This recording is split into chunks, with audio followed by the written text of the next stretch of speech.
The following portion of Studio 4 is sponsored by Education Credit Union.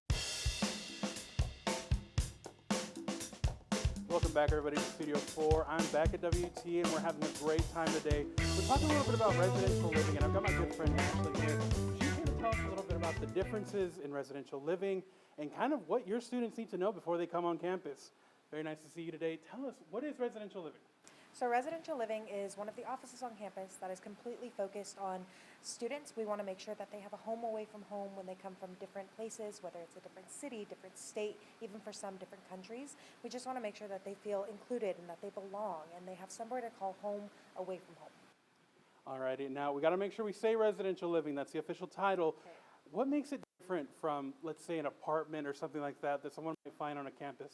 Yeah, so residential living is much different in the sense of we focus on that community, whereas some apartment complexes aren't going to be focused on that. So we have staff that work in the building. We have our hall directors, which is kind of what I do. We have our student staff, our community advisors. They were previously known as RAs.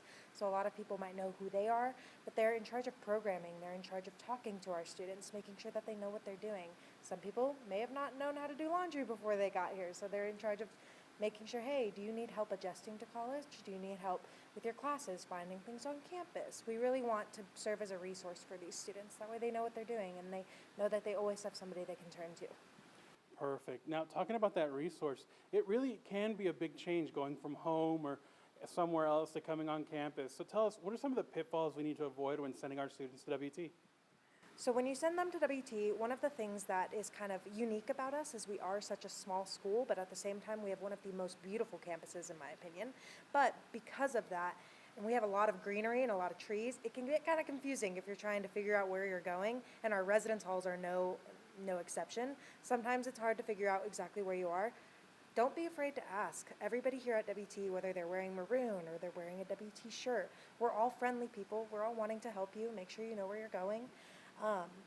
If you need anything, you can always ask us, whether it's related to our field or not. Many of the people that work in res living also were students at one point in time, which is something really unique about our department. So like me personally, I graduated from WT with my bachelor's degree and I'm currently getting my master's. So I know what it's like to be a first-time student coming in, not knowing what you're doing. I'm a first-gen student. My parents didn't really know what they were doing either all of the time. They helped where they could, obviously. But a lot of us have experience here in the Panhandle or here at WT, and we are able to help you in any of those pitfalls that you might see. Now, that kind of leads into one of my last questions here, which is, can you tell us a little bit about what it's like being in a residential living hall and, what your experience is like? Yeah, so I think I can talk about that from a multitude of different viewpoints, just because I went from just a normal resident to being a RA to being a hall director, and now I'm an area coordinator, which in our position, those are very similar, but being a resident here is kind of scary at first. You go from home where maybe you grew up with siblings, maybe you didn't, but you went from a familiar space, whatever that looked like for you, to somewhere brand new. You probably have a roommate you may or may have not never met, and it's an adjustment for sure. Now, can you tell us a little bit about where we can go to find more information or maybe learn about the residential living opportunities here on campus?